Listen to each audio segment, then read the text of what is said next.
It has been one great speech after another at this Republican convention. Kevin and I were just talking about that as well.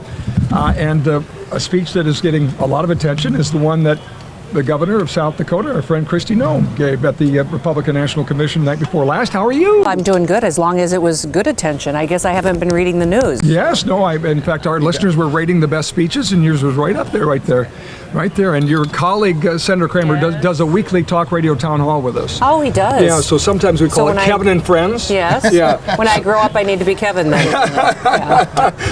Kevin and Friends. So you two were colleagues before. Yeah, we were. We served together in the House and through the trenches trying to get farm bills done. So I'm so loved that she brought up the farm bill, because my first moment of fame was on the front page of Political with her taking on Republican leadership over the failed farm bill. He was the only one that was bold enough to actually sign discharge petitions to force the bill to come to the floor and fight over some of the policies for safety nets for our farmers and ranchers. And yeah, Kevin was a real warrior. Do you miss the House?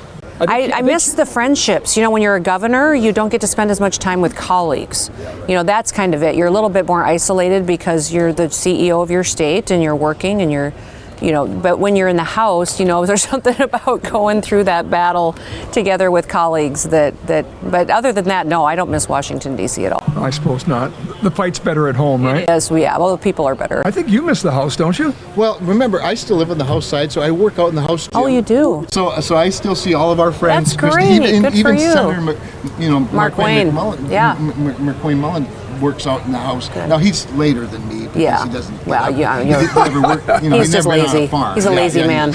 Yeah. But so we would not say that. He's right over there. But just so you know, he's a tough guy. Who's away? Tough guy. Yeah. He can put us in a headlock. Yeah. Brian's here. The first dude's here. That's right. Yeah, we got Brian to get our back. I'm sure. So tell me what you think so far about this convention. Obviously coming into this convention has been planned for months and months and months. You know it. Obviously the dynamic changed with the assassination attempt on the president Saturday. Just give me your takeaway on the. I think it's been a remarkable convention. We just came from the Faith and Freedom breakfast that was happening here next door. And I said, you know, it's almost as like you felt like a change in perspective in the country. We had this elevated level of conflict going on where people were so busy attacking each other that they weren't even listening to each other. And the perspective has just changed, almost a settling, and I called it like a peace that passes all understanding. People don't know why they're more reserved now. It's almost a more seriousness to it. And I think that is wonderful, especially for the Republican Party, because there's such a difference right now between what the Democrat National Party agenda is and what the Republican Party is, that the contrast really is standing out in stark difference now in light of these reasons. You know President Trump probably as well as any governor in America. And there seems to have been a change in him. I'm watching him watch the events last night. There just seems to be a peace about him like I've never seen before. Are you seeing that? Yeah, Brian and I had the chance to visit with him yesterday for a while and talk with him. And he said, you know, I've always believed in God and always thought of God, and he's in my life, but he's feeling him in a new way. He feels his hand on his life. He does believe that he was spared at God's hand and that this was something that has changed his perspective maybe a little bit as far as bringing people together and recognizing that what he represents to the nation, but not just to the nation, but to the world too. So yeah, I think that he's still got a fire in his spirit, and he's still going to fight for everything that he's always believed in. But he also recognizes that this is an opportunity to bring our country together. And Kevin, you and Chris, obviously, I would say the same thing. J.D. Vance may overtake this from this point forward, but you probably, as a senator, know him personally as well. He recruited you into the race. Thinks the world of Chris, obviously. What do you see a change in him, and do you see what Kristi's referring to on the faith side? Oh, there's no question about it. Yeah, there's no, and he's an interesting guy. I called him while he's probably still at the hospital, and just to tell him that Chris and I are praying for him, and we love you, and and he's often. I know Kristi's probably done this with him. I get fairly affectionate with him, in a faith sort of way, and he's never super comfortable with it. He likes to. He accepts it, but he does like to move on quickly. Yeah. He's different. Yeah, he is. He brought up the conversation about faith and God yesterday, which typically, that may be something I would say to him, or we're praying for you, or there's a lot of people praying for you, and he was having a discussion on what his speech should be tomorrow night, and recognizing, that this was going to be different. And I was Monday night watching him. I felt when he came into the convention center that he seemed a little unsettled, that it was probably his first time back in a large crowd like that. And every night he's gotten more and more confident, and more strength, I think, from the people around him, and recognizes that he's got their support. There was an incredible event that you hosted President Trump for July 4th weekend at Mount Rushmore. Never forget it. I think it was the greatest speech Donald Trump's ever given. I mean, I've gone back and listened to it. He says it's the greatest speech he's ever given. Every time I see him. You gave me the chance to give the greatest speech I've ever given. It was incredible. But I also remember enormous amounts of security. Yes. And I forget what that amphitheater holds. I couldn't even, that whole night I didn't even have the opportunity to enjoy it, because I was all night. I knew all the logistics that went into it, the year and a half of planning, how many hundreds and hundreds of Secret Service, National Guard, law enforcement officers we had up in the woods and in the timber and hills trying to keep everybody safe, and to hold that event. Yeah, think about it. Something could have been under a tree, right? I mean, it isn't like the steel building in Butler. What I was getting at there is, compare that to the detail that he had on Saturday. I know. Something's very wrong, isn't it? Very, very wrong. And that was clear from the very beginning. And more details that come out obviously are revealing it, and I think the senators probably had more briefings than I have on the particulars of what all went on that day. But I do know that from other rallies I've attended with him, that there's always concern about his safety, especially the outdoor rallies. And he is a man who likes to be close to people and be around people and be around large crowds. And so that always adds a different element. But this is a failure in leadership. And there has to be consequences. What drives me absolutely insane about the Biden administration is there's never consequences with them. And I think now the American people it's like the layers being peeled back off their eyes, the scales falling off their eyes as to how corrupt and what the lengths they will go to really be in power. You, Kevin, obviously will have some discussions, as Kristi said, related to FBI, Secret Service, Department of Justice. What do you think going forward? Can he do outdoor rallies?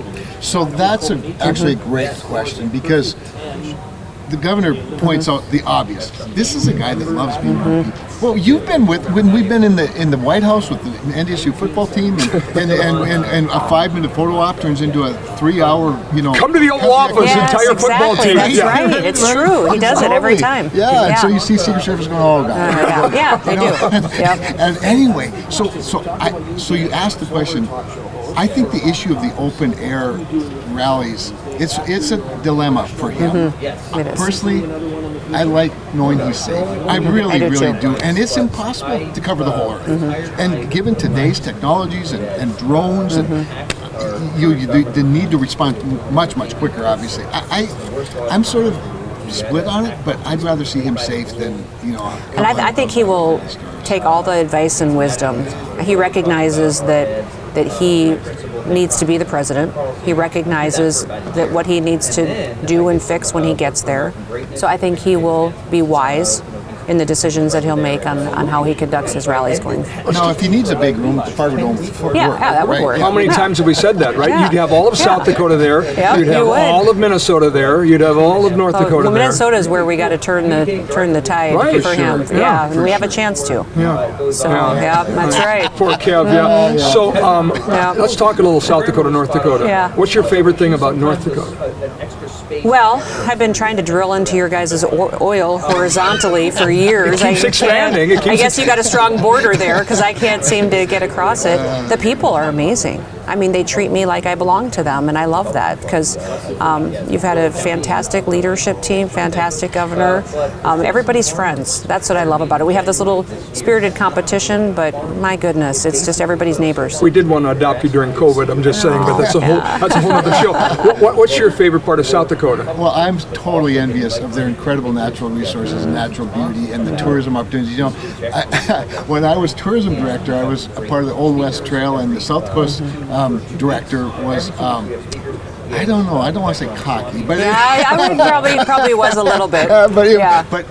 but who would, I mean, you can imagine what Theodore Roosevelt loved about Yes. Dakota territory, right? It's not hard to, Right. but until you've driven the prairies of North Dakota, through the prairies of South Dakota to the Black Hills, man, that's paradise. It sure That's is. paradise. There's other synergies, I think, and ag and energy are coming together Right. more and more and more. You've got obviously an issue with the Summit Carbon Solutions Yes. pipeline before your PUC. Yep. So does North Dakota. Yep. Iowa just got done. Yep. Do you see more and more? I mean, the ethanol, the ag and energy coming together. Well, I think that in South Dakota, ag and energy have always been together because ethanol's been such a big part of our economy. You know, the pipeline's a different discussion, I think. Does just CO2 because take it to a different level? I think it could. I think it allows, you know, there's this use to that I think that has been created because of some of the policies in other states, and so people are really recognizing that. But it's been a debate in South Dakota now for, gosh, we've been having this debate for 2 years about this pipeline, so we'll see. It's on our ballot too, I believe. So. You know, On the people, Landowner Bill of yes, Rights, that's right. Yeah. Which I thought was great legislation. Yeah, the Landowner Bill of Rights gave us some reassurances we didn't have in state law before. So And more money for the pipeline than any other absolutely, state got. that's right, and it allowed the local folks and communities and landowners to have the dollars in their pocket that would actually help them. And we've got pipelines all over this country. So The ROI for North Dakota is different because of enhanced oil Right. recovery, certainly. Yeah. But there's a win in it for South Dakota as well in the price of corn, I guess, right? well, I think that anytime you have time to add value to your commodities right here at home, then that makes a world of difference for all of us. So many of our farmers are invested in our ethanol plants, and that's their retirement. That's how they take care of their kids and their grandkids. So, yeah, absolutely. I think that the debate is being had, but there's benefits there as well for many people that live in South Dakota. Anything you want to add? Well, I think, and Kristi and I think are of the same mind that at the end of all of it is still the landowner, and their Yep. personal private property rights Yep. are important, and respecting that in this, but it can be done.